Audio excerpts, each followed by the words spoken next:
الحمد لله رب العالمين والعاقبة للمتقين والصلاة والسلام على سيد المرسلين وعلى آله وصحبه أجمعين ومن تبعهم بإحسان إلى يوم الدين. ناظرین و حاضرین کرام، اللہ تعالیٰ نے انسان کو جن نعمتوں سے نوازا ہے ان میں قوت گویائی ہے جو زبان سے ادا ہوتی ہے، جس کو عربی میں لسان کہتے ہیں. اللہ تعالیٰ نے بطور نعمت کے تذکرہ فرمایا قرآن میں، أَلَمْ نَجْعَلْ لَهُ عَيْنَيْن وَلِسَانًا وَشَفَتَيْن، کیا ہم نے اسے دو آنکھیں اور ایک زبان اور دو ہونٹ نہیں دیے جس سے مل کر گویائی پیدا ہوتی ہے؟ تو سب سے پہلی ضرورت یہ ہے کہ اس عظیم نعمت کی جو ہے قدر کی جائے. اسی واسطے زبان سے جو بات نکلتی ہے اسے قول کہتے ہیں. اللہ تعالیٰ نے ارشاد فرما دیا، قولوا للناس حسنا، لوگوں سے بھلی بات کہو، خوش گفتاری کے ساتھ پیش آؤ. اس سلسلے میں تشریف لائیں اس محفل کی طرف رسول اکرم صلی اللہ علیہ وسلم تشریف فرما ہیں.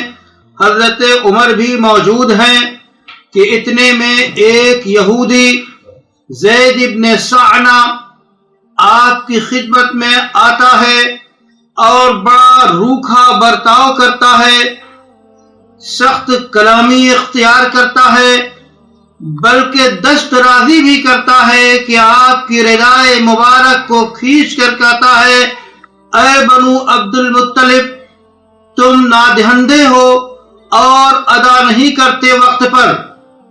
یہ انداز، یہ گفتار جب حضرت عمر نے دیکھی تو ناراض ہوئے.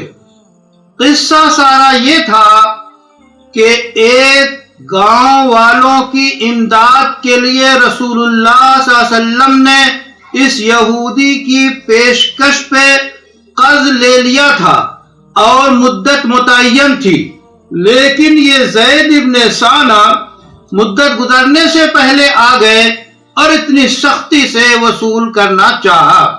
ایسے موقع پر ذرا خیال کیجئے کہ دنیا کے سب سے بڑی ہستی محمد عربی صلی اللہ علیہ وسلم موجود ہیں. حضرت عمر کو غصہ آتا ہے، وہ ہاتھ بڑھاتے ہیں زید کی طرف تاکہ اس کی سرزنش کریں.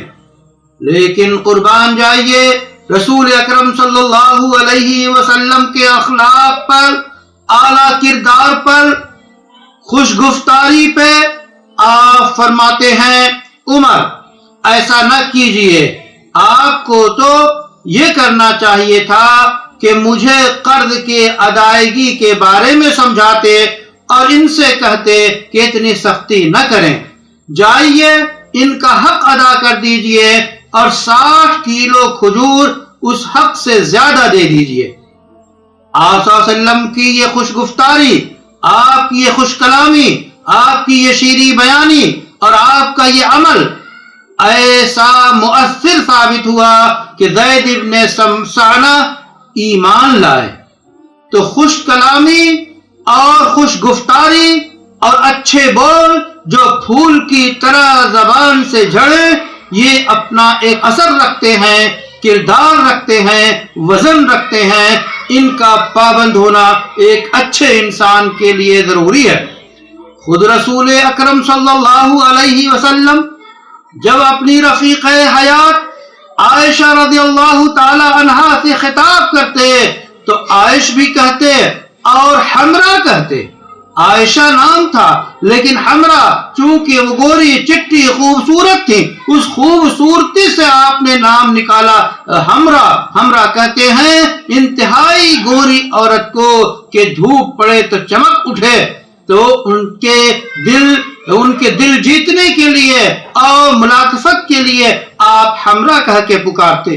اور تو آپ صلی اللہ علیہ وسلم حضرت علی کو جب خطاب کرتے تو کیسے خطاب کرتے؟ کبھی یا ابا تراب، ابو تراب کہتے. تو اس سے گویا علی کا دل خوش ہوتا۔ انبیاء کرام کا طریقہ کار کیا تھا؟ حضرت ابراہیم اپنے باپ جو کہ بت فروش تھا، بت بنانے والا تھا، اسے کہتے ہیں یا اباتی، ابا جان۔ حضرت لقمان اپنے بیٹے کو کیا کہتے ہیں؟ یا بنیا، او پیارے بیٹے۔ میں نے جو مثالیں دی ہیں وہ ایسی مثالیں دی ہیں جو گھر سے تعلق زیادہ رکھتی ہیں، چونکہ انسان کا رابطہ زیادہ تر اپنے والدین، بیوی، اولاد، رشتہ داروں سے پڑتا ہے۔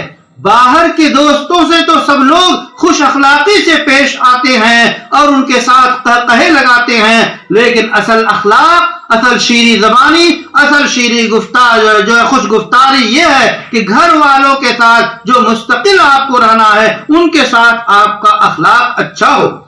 اب آپ صلی اللہ علیہ وسلم کا اپنی محترمہ اور اپنی ازواج کے ساتھ یہ اخلاق تھا، حضرت ابراہیم کا یہ اخلاق، حضرت لقمان کا یہ اخلاق۔ آپ صلی اللہ علیہ وسلم کو قرآن بیان کرتا ہے فَبِمَا رَحْمَةٍ مِّنَ اللَّهِ لِنْتَ لَهُمْ وَلَوْ كُنْتَ فَظًّا غَلِيظَ الْقَلْبِ لَانفَضُّوا مِنْ حَوْلِكَ۔ اللہ کی رحمت ہے کہ آپ اپنے ساتھیوں کے لیے، امت کے لیے نرم دل ہیں۔ اگر آپ سخت دل ہوتے تو پھر لوگ آپ کی یہاں سے اٹھ کے چلے جاتے۔ تو گویا اچھی گفتگو سے لوگوں کو مانوس کیا جاتا ہے۔ قرآن کہتا ہے ادعو الی سبیل ربک بالحکمت والموعظۃ الحسنہ، کہ اپنے رب کے راستے کی طرف دانائی اور اچھے وعظ کے ذریعہ، یعنی نازک کلامی، نرم کلامی، اچھائی کے ساتھ بلائیے۔ تو اچھا قول پڑوسیوں کے ساتھ، اچھا قول دوستوں کے ساتھ، اچھی بات عزیزوں کے ساتھ۔ جب ہم اس دنیا میں اپنی زبان سے ادا کیے جانے والے الفاظ خوبصورت نکالیں گے جو کانوں میں رس گھول دیں گے تو اس کے اثرات اچھے پڑیں گے اور ایک مومنانہ کردار، مومن کی تصویر لوگوں کے سامنے آئے گی۔ اس لیے ضرورت اس بات کی ہے کہ ہم ممبروں پہ، محرابوں پہ، اسٹیجوں پہ جو خوش زبانی اور خوش گفتاری کرتے ہیں اس کا رخ ذرا تبدیل کریں اور سب سے پہلے بیڈ روم میں اس کو ادا کریں، اپنے گھر کے حال میں اس کو ادا کریں، دوستوں اور عزیزوں کے ساتھ ادا کریں اور ان کے ساتھ اچھے بول بولے۔ جس دن ہم نے یہ وتیرہ اپنا لیا تو اللہ نے فرما دیا فَقُلْ لَهُمْ قَوْلًا مَيْسُورًا، ان کے ساتھ آسان اچھی بات کیجئے۔ اسی طرح قول معروف، قول کریم، قول حسن، اچھی بات، عمدہ بات اور شرافت آمیز بات کیجئے۔ اگر ہم اپنے سماج میں اچھے بول بولنا شروع کریں، اچھائی کے ساتھ پیش آئیں، نرمی کا معاملہ کریں، سخت کلامی سے گریز کریں۔